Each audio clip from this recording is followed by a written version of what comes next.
Olá, pessoal, tudo bem? Tranquilo com vocês?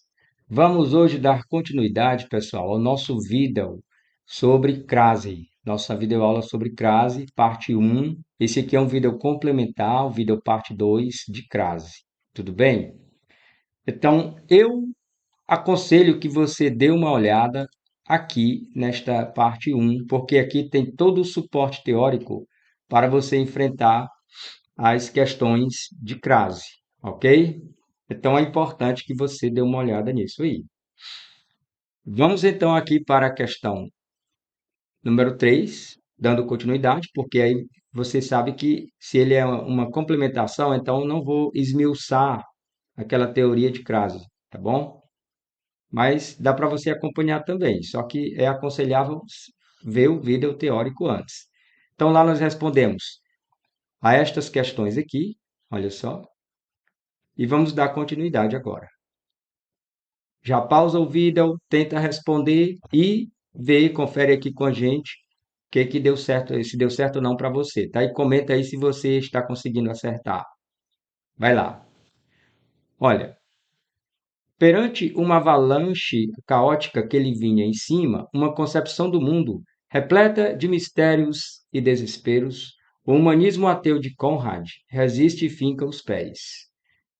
Então, atente para as afirmações a respeito do trecho acima. Ok. O termo avalanche foi empregado em sentido conotativo, seja no sentido figurado, figurativo, tá? Ele não está ao pé da letra. Pessoal, o que é que você acha?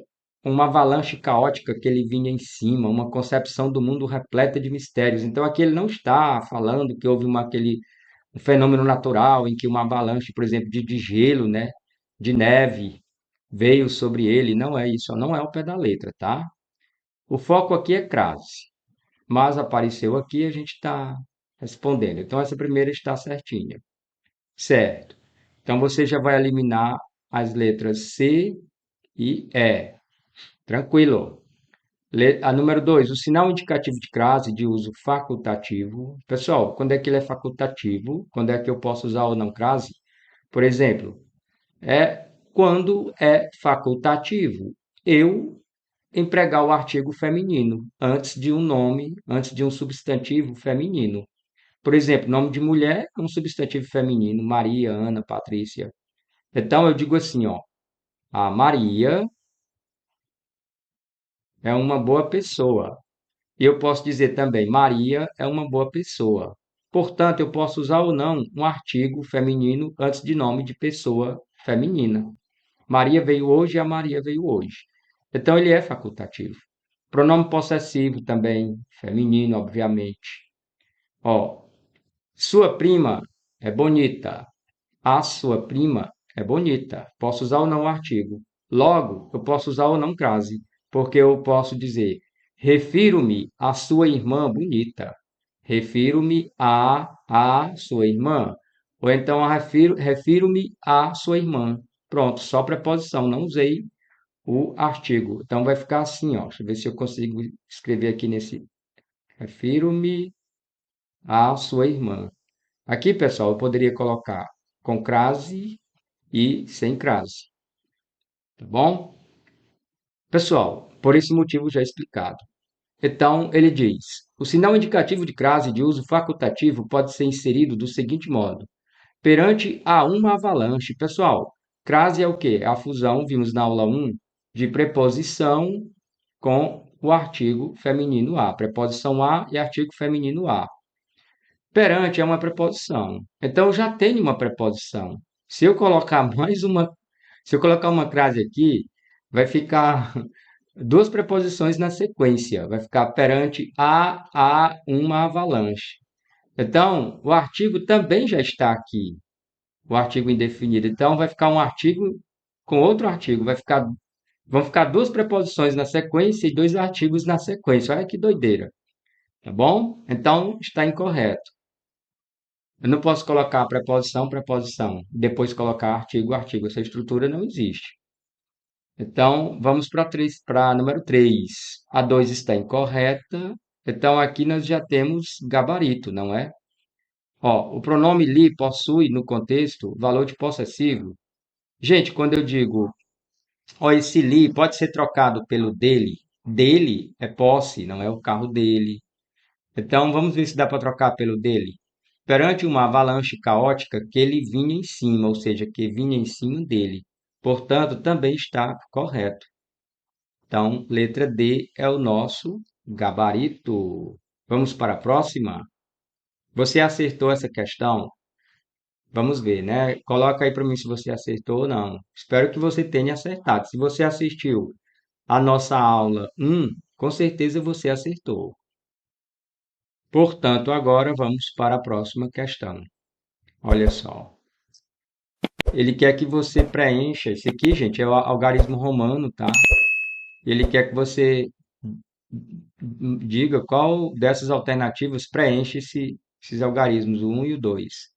Em conformidade com a norma padrão da língua portuguesa, as lacunas 1 e 2 devem ser preenchidas correta e respectivamente por.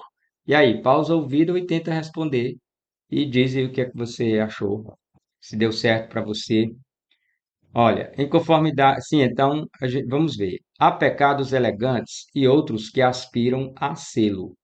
Pessoal, aqui eu vou ter o verbo haver, existem pecados. Há pecados, existem.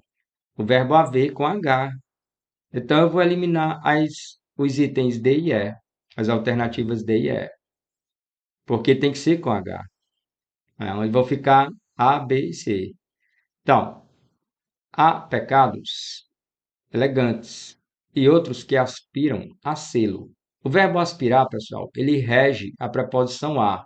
O verbo aspirar, no sentido de desejar, ele rege a preposição a. Eu aspiro a um cargo melhor, tá bom? Eu aspiro a ser lá um juiz.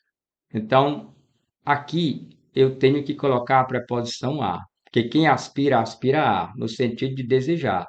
Se for no sentido de aspirar, por exemplo, sorver, poeira, por exemplo, não é? Aí ele é transitivo direto, não tem crase. Você vai dizer sorveu, desculpa, aspirou o pegar um aspirador de pó, vou pegar um aspirador de pó e vou aspirar a poeira, aspirar o pó da sala, tá bom? Pronto. E agora eu tenho o que aqui, pessoal? Eu tenho um verbo, o verbo ser. Então, antes de verbo, nós vimos na aula 1 que a gente não usa crase, tá bom? Não usa crase. Beleza. Então, aqui nós já temos o gabarito, porque a primeira é o verbo haver, há pecados, e o outro é a preposição a, sem crase. Letra B de bola. Muito bem. Vamos para mais uma? Vamos para mais uma. É a partir de certo momento da história que as cidades passam, então aqui, olha só, preencher aqui, tá? A se organizar em função do mercado, gerando um tipo de estrutura urbana que não só opera a organização do seu espaço interno, mas também redefine todo o espaço circundante, atraindo para a cidade grandes populações. Pessoal, vamos lá. Nós vimos há pouco que organizar é um verbo. Antes de verbo, a gente não usa crase. Então, passam a se organizar é uma preposição. Eu não tenho a mais alto, tenho só a preposição, tá bom? Então, tranquilo.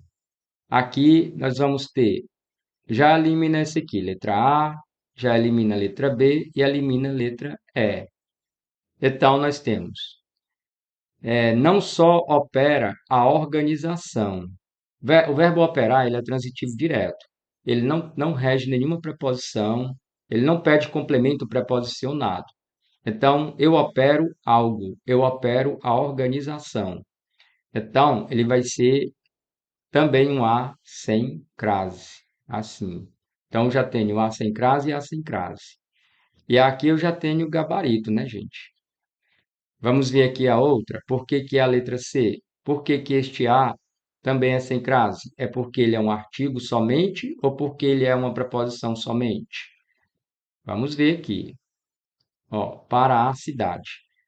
Já vimos há pouco, na questão anterior, que Para é uma preposição. A crase ocorre quando eu tenho a fusão da preposição a com o artigo feminino a. Se aqui eu já tenho uma preposição, gente, eu não vou colocar mais uma preposição. Senão ficaria assim, atraindo para a cidade. Ficaria duas preposições na sequência, tá? Então não existe isso. Essa estrutura não existe em língua portuguesa. Então, temos o que aqui? Letra C, está aí o nosso gabarito. Então a gente vai ficando por aqui e diz aí se você conseguiu acertar todas ou quantas você acertou, tá bom? Fala aí para mim. Então, um abraço e até a próxima. Todo dia é aula aqui, pessoal. Tchau, tchau. Fica com Deus. Estuda com a gente aqui que vai dar certo para você.